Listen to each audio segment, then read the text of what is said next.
Upon the reformation of the silver coin in the reign of William III, the price of silver bullion still continued to be somewhat above the mint price. Mr. Locke imputed this high price to the permission of exporting silver bullion, and to the prohibition of exporting silver coin. This permission of exporting, he said, rendered the demand for silver bullion greater than the demand for silver coin.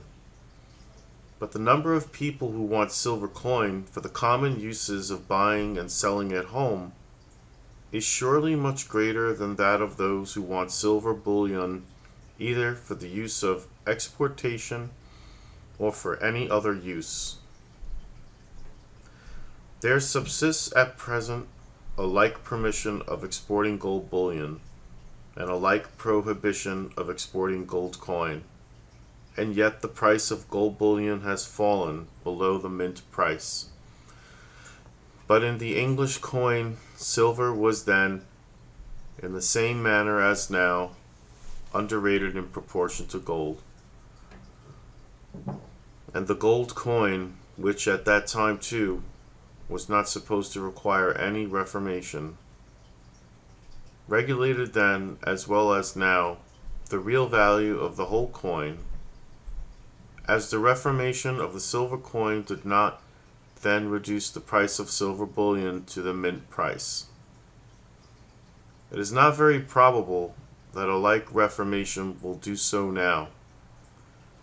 Were the silver coin brought back as near to its standard weight as the gold, a guinea, it is probable, would, according to the present proportion, exchange for more silver in coin than it would purchase in bullion.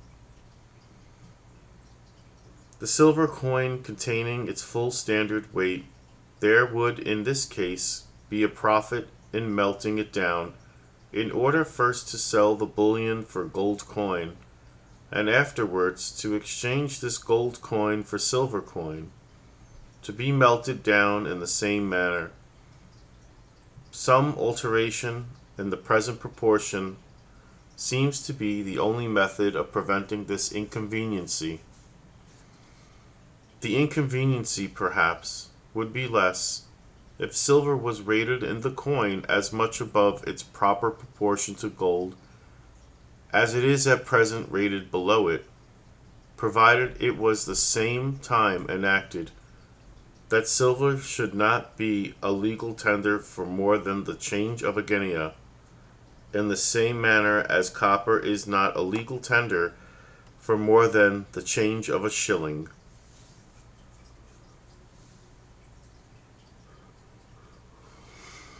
No creditor could, in this case, be cheated in consequence of the high valuation of silver in coin, as no creditor can at present be cheated in consequence of the high valuation of copper. The bankers only would suffer by this regulation. When a run comes upon them, they sometimes endeavor to gain time by paying in sixpences, and they would be precluded by this regulation from this discreditable method of evading immediate payment. They would be obliged, in consequence, to keep at all times in their coffers a greater quantity of cash than at present. And though this might, no doubt, be a considerable inconveniency to them, it would at the same time be a considerable security to their creditors.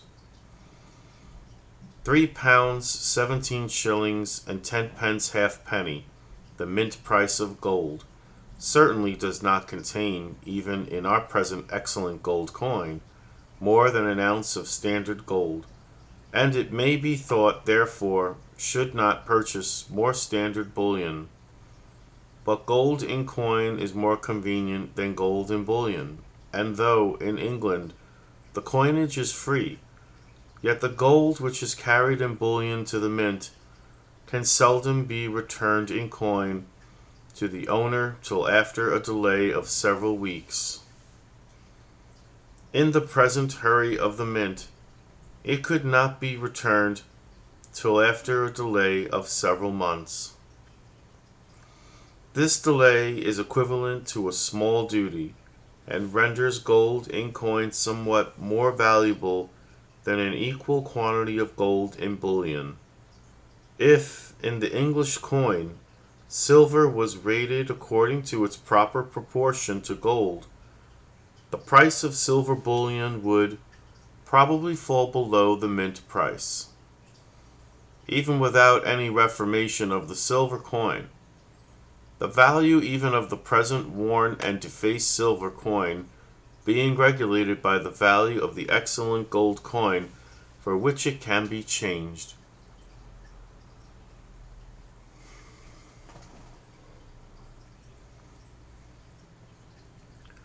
A small seigniorage or duty upon the coinage of both gold and silver would probably increase still more the superiority of those metals in coin above an equal quantity of either of them in bullion. The coinage would in this case increase the value of the metal coined in proportion to the extent of this small duty, for the same reason that the fashion increases the value of plate in proportion to the price of that fashion. The superiority of coin above bullion would prevent the melting down of the coin, and would discourage its exportation. If upon any public exigency it should become necessary to export the coin, the greater part of it would soon return again, of its own accord. Abroad it could sell only for its weight in bullion. At home it would buy more than that weight. There would be a profit, therefore, in bringing it home again. In France, a seigniorage of about 8% is imposed upon the coinage, and the French coin, when exported, is said to return home again of its own accord.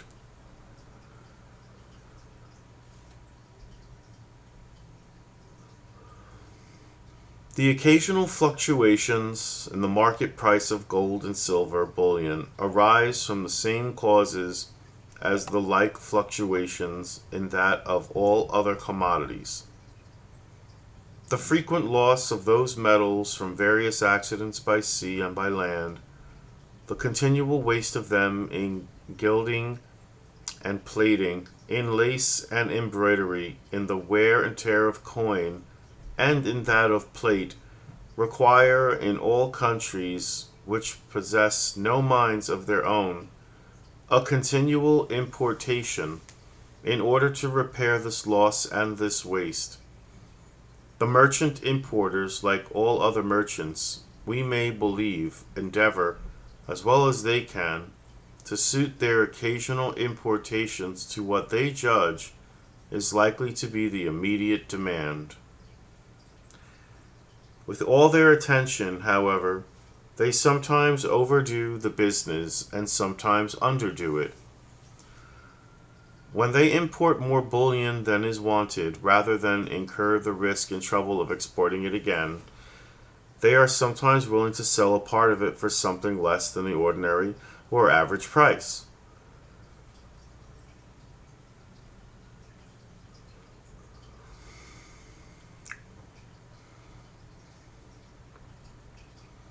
When, on the other hand, they import less than is wanted, they get something more than this price. But when, under all those occasional fluctuations, the market price either of gold or silver bullion continues for several years together steadily and constantly, either more or less above or more or less below the mint price, we may be assured that this steady and constant either superiority or inferiority of price is the effect of something in the state of the coin, which at that time renders a certain quantity of coin either of more value or of less value than the precise quantity of bullion which it ought to contain.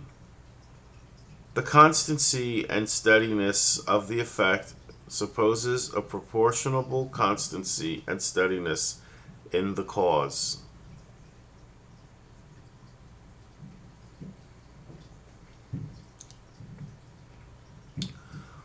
The money of any particular country is, at any particular time and place, more or less an accurate measure or value, according as the current coin is more or less exactly agreeable to its standard, or contains more or less exactly the precise quantity of pure gold or pure silver which it ought to contain.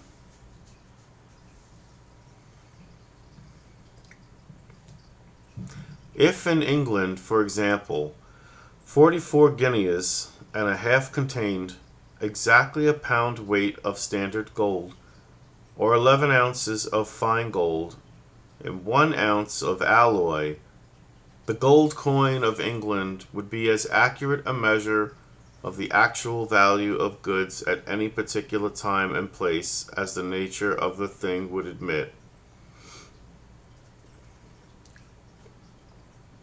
But if by rubbing and wearing 44 guineas and a half generally contain less than a pound weight of standard gold, the diminution, however, being greater in some pieces than others, the measure of value comes to be liable to the same sort of uncertainty to which all other weights and measures are commonly exposed.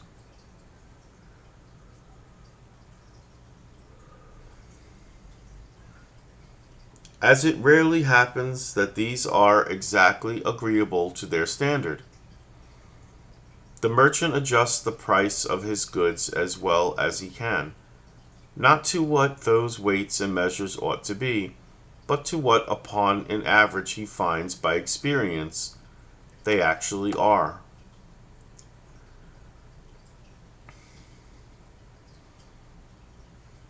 In consequence of a like disorder in the coin, the price of goods comes, in the same manner, to be adjusted, not to the quantity of pure gold or silver which the coin ought to contain, but to that which upon an average it is found by experience it actually does contain.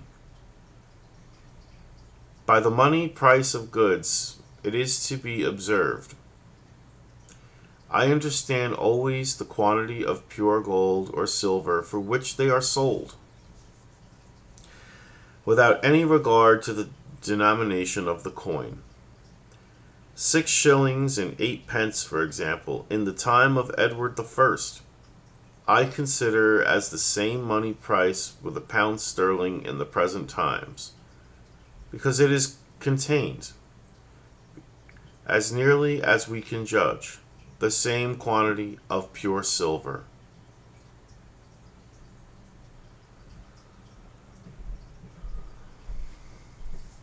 Chapter 6 of the component part of the price of commodities. The Wealth of Nations by Adam Smith. In that early and rude state of society, which precedes both the accumulation of stock and the appropriation of land, the proportion between the quantities of labor necessary for acquiring different objects seems to be the only circumstance which can afford any rule for exchanging them for one another. If among a nation of hunters, for example, it usually costs twice the labor to kill a beaver which it does to kill a deer, one beaver should naturally exchange for or be worth 2 deer.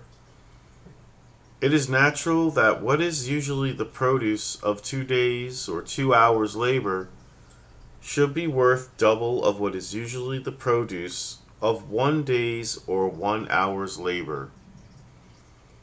If the one species of labor should be more severe than the other, some allowance will naturally be made for this superior hardship, and the produce of one hour's labor in the one way may frequently exchange for that of 2 hours' labor in the other.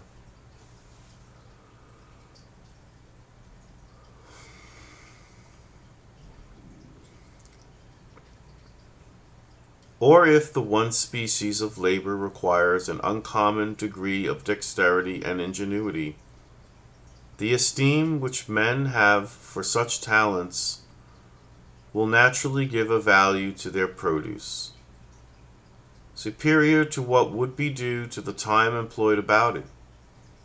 Such talents can seldom be acquired but in consequence of long application, and the superior value of their produce may frequently be no more than a reasonable compensation for the time and labor which must be spent in acquiring them.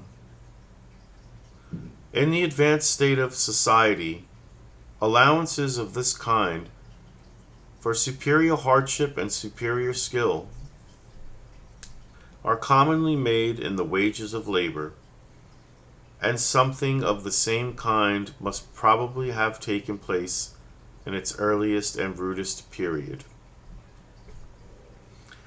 In this state of things, the whole produce of labor belongs to the laborer, and the quantity of labor commonly employed in acquiring or producing any commodity is the only circumstance which can regulate the quantity of labor which it ought commonly to purchase, command, or exchange for.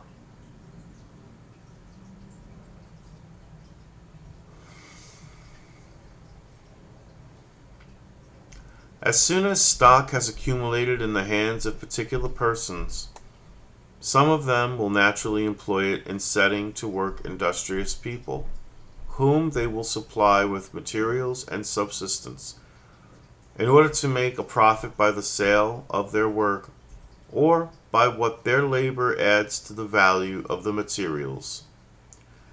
In exchanging the complete manufacture either for money, for labor, or for other goods, over and above what may be sufficient to pay the price of the materials, and the wages of the workmen, something must be given for the profits of the undertaker of the work, who hazards his stock in this adventure.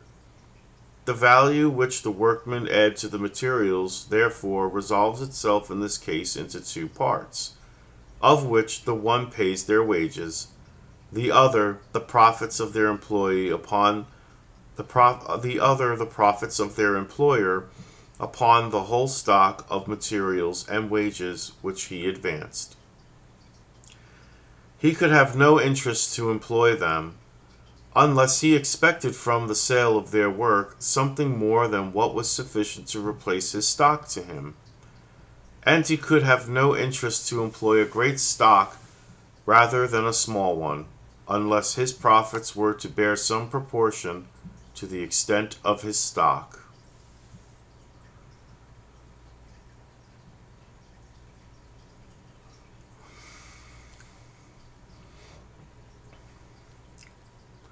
The profits of stock, it may perhaps be thought, are only a different name for the wages of a particular sort of labor, the labor of inspection and direction.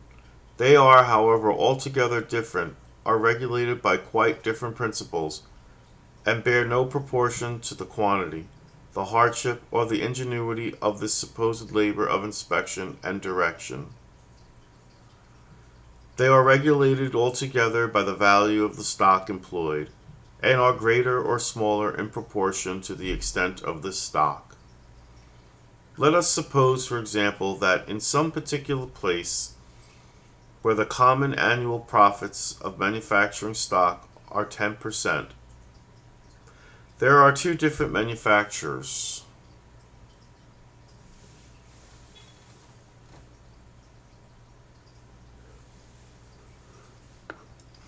In each of which 20 workmen are employed, at the rate of £15 a year each, or at the expense of 300 a year in each manufactory. Let us suppose, too, that the coarse materials annually wrought up in the one cost only 700 pounds, while the finer materials in the other cost 7,000. The capital annually employed in the one will in this case amount only to 1,000 pounds, whereas that employed in the other will amount to 7,300 pounds. At the rate of 10%, therefore, the undertaker of the one will expect a yearly profit of about 100 pounds only, while that of the other will expect about 730 pounds. But though their profits are so very different, their labor of inspection and direction may be either altogether or very nearly the same. In many great works, almost the whole labor of this kind is committed to some principal clerk. His wages properly express the value of this labor of inspection and direction, though in settling them some regard is had commonly not only to his labor and skill, but to the trust which is reposed in him, yet they never bear any regular proportion to the capital of which he oversees the management.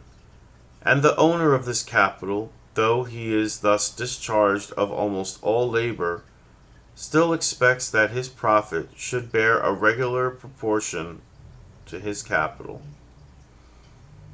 In the price of commodities, therefore, the profits of stock constitute a component part altogether different from the wages of labor, and regulated by quite different principles.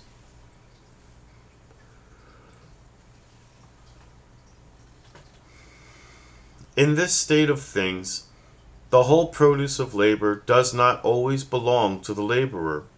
He must in most cases share it with the owner of the stock which employs him.